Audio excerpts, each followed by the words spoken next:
한 여성이 남편과 시아버지를 태우고 차를 몰고 갑니다.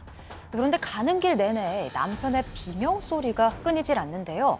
급기야 뒷좌석에 앉은 시아버지까지 호통을 칩니다. 과연 이 차 안에서 무슨 일이 벌어진 걸까요? 자, 실제 사연을 당사자 특정을 이유로 조금 각색했다는 점 먼저 말씀드립니다. 자, 오늘은 한 남성을 만난 뒤에 매일이 스릴러 영화를 찍는다라는 한 여성의 사연입니다. 예, 자 오늘 사연의 주인공이 40대 여성인데요. 10년 전에 헬스장에서 이 남성을 만나게 됩니다. 처음에 봤을 때 근육도 있고 아주 뭐 덩치도 크고 지금 저 모습 그대로예요. 외형만 보면 완전 상남자 스타일이었고 네. 그래서 이제 연애를 시작했는데 겉모습과 다르게 조금 다른 측면이 있었던 것 같아요. 어떤? 지나가는 벌레만 바닥 소리 막 지르고 또 영화관에서 조금 무서운 별것도 아니지만 약간 무섭다는 건 소리 깜짝깜짝 놀라기도 하고 근데 이제 사연자 우리 제보자 입장에서는 이런 반전 매력 때문에 이 사람하고 연애를 계속하고 또 귀엽게 봐였다고 하고요. 결국은 결혼까지 이어졌다고 합니다. 자, 그런데 결혼 전엔 그 귀엽던 모습이 결혼 후엔 단점으로 바뀌었다. 네, 막상 함께 살다 보니까 너무 별거 아닌 일에도 남편이 자꾸 깜짝깜짝 놀라는 거예요. 그러니까 연애할 때는 장거리라서 한 달에 한두 번 만나셨대요. 그러다 보니까 잘 몰랐는데 같이 사니까 이 심각성을 알게 된 겁니다. 사연자가 부엌 냉장고 문을 열기만 해도 깜짝이야 소리를 지르고 하다못해 사연자가 화장실에서 뭐 나오거나 방에 가만히 앉아 있었는데 언제 거기 있었냐 깜짝 놀랐다. 시도 때도 없이 놀라더랍니다. 제발 기쳐 좀 내고 다녀라. 오히려 큰 소리까지 쳤다고 하는데요. 밖에 같이 나갔을 때도 길을 걷다가 버들가지를 스쳤나 봐요. 갑자기 확 소리를 막 지르더랍니다. 아, 제가 유독 저렇게 솔직히 많이 놀라거든요. 아니, 근데 이 정도면 이 남편 같은 분 사회생활 가능합니까? 우리 앵커께서는 지금 사회생활 잘 하시잖아요. 예. 이분은 많이 좀 심한 것 같아요. 그러니까 이 사연자의 지인이 그 남편하고 같은 회사에 다녀서 이 그동안 회사에서 있었던 일을 좀 들어봤는데 이 사연자가 너무 부끄러웠다고 합니다. 그러니까 어떤 일이 있었냐면 남편이 일을 하다가 누가 지훈 씨 이렇게 하면 오오오 막 이렇게 놀라기도 하고 그리고 이게 더 웃겨요. 자기 자리에서 이제 일을 하죠. 전화가 띠리리 울리면 오오오 이렇게 이제 놀랐다고 합니다. 결국 동료들이 너무 심하니까 왜 이렇게 다시 한번. 띠리리 오오오 뭐 이렇게 놀랐다고 하는데요. 그러니까 너무 유난을 떠니까 동료들이 유난 씨 이렇게까지도 부른다고 합니다. 아, 왜 이렇게 유난을 떠는 겁니까? 근데 남편 본인도 그 이유를 모른대요. 그러니까 어렸을 때부터 이 문제 때문에 너무 큰 스트레스를 받아서 사실 이렇게 운동을 열심히 했던 이유도 이런 것 때문에 사실은 더 강해져 보려고 운동을 이렇게 열심히 한 것이었습니다. 그래도 이제 소용이 없었대요. 그러니까 부인도 뭐 남편도 이유를 모르는데 자기가 더 힘들겠지라고 생각을 했어요. 그런데 이제 초보 운전이었던 사연자가 남편을 옆에 태우고 그다음에 이제 시아버지를 뒤에 태우고 차를 몰고 갔대요. 그런데 옆에서 남편이 뭐 왼쪽 조심해라, 막 앞에 사람 있다, 뭐 빨간 물, 뭐 막 비명을 계속 길러대는 거예요. 심지어 그 와중에 조수석에 파리가 하나 창문에 붙었는데 그 파리를 보고도 기겁을 했다고 합니다. 운전을 너무 방해한 거예요. 결국 뒷좌석에 시아버지가 화를 내셨다고 합니다.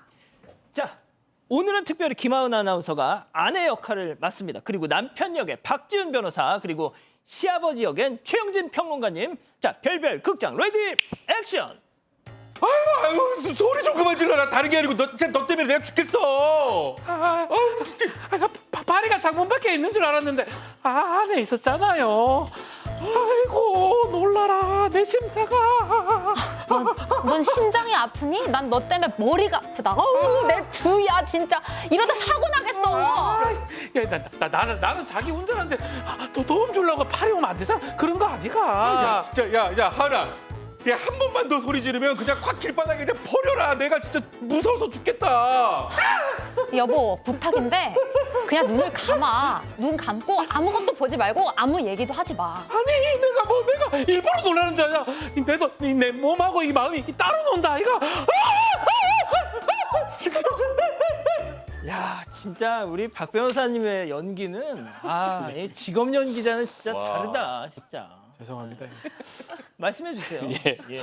자 이제 문제가 어. 이렇게 계속적으로 소리 지르고 이렇게 좀 이렇게 하다 보니까 큰 사고로 이어질 뻔했다는 그러니까. 경우가 많다고 해요. 부부한테 아들이 있었다고 하는데 아들 어릴 때도 TV 보다가 TV 보고 놀라운 거 보고 아이를 떨어뜨릴 뻔한 적도 있고요. 아들하고 손잡고 어디 가다가 개 짖는 소리에 놀라서 밀친 적도 있다고 하고 아이하고 자다가 아이를 뭐 놀라서 팔꿈치 찍어버린 경우도 있었다고 합니다. 그러다 보니까 아들이 아빠랑은 좀 안 있으려고 하고 슬금슬금 피했다고 합니다.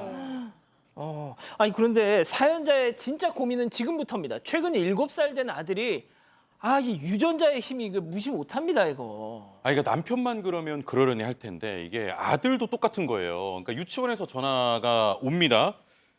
이 아들한테 이 인사만 해도 진짜 그 아들이 너무 깜짝 놀라고 장난을 쳐도 막 너무 심하게 막 소스라치니까 애들 사이에서는 쟤는 장난치면 안 되는 애 이렇게 낙인까지 찍혔다고 하고요. 그러니까 사연자도 이 지인들에게 막 도움을 구해봤는데 누구는 아이 체질이 약해서 그러니까 뭐 한약을 좀 지어 먹어봐라. 또 누구는 간이 약해서 그렇다 담력을 좀 키워봐라. 여러 가지 이제 조언을 해줬다고 합니다. 자 무엇보다 남편 옆에서 지켜보니까 아까 전화에도 놀라고 뭐 이런 것들을 보니까 와 이거 나중에 커서 우리 아이가 그러면 어떡하나 이렇게 너무 걱정이 된대요. 그래서 조금이라도 아들이 조금 덜 놀랄 만한 방법 요거를 조금 뭐 듣고 싶다고 합니다. 사연자분이.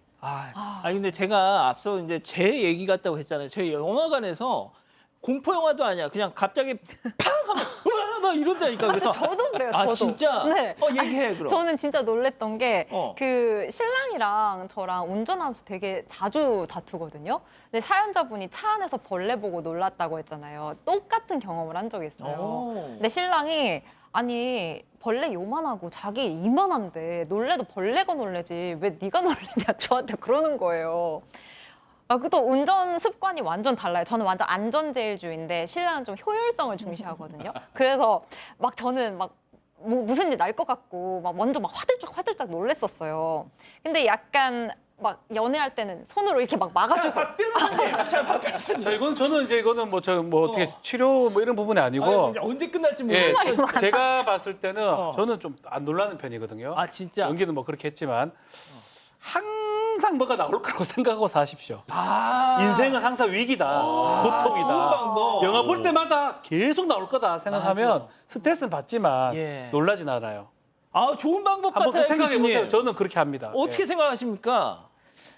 이거 그 장난으로 끝내면 안 될 것 같아요. 진짜. 예, 진지하게. 같아요. 네, 진지하게. 일단은 첫 번째로는 이게 이제 기질적으로 신경계 이상이 있는 건지 좀 알아보셔야 돼요. 지금 원인을 모르잖아요.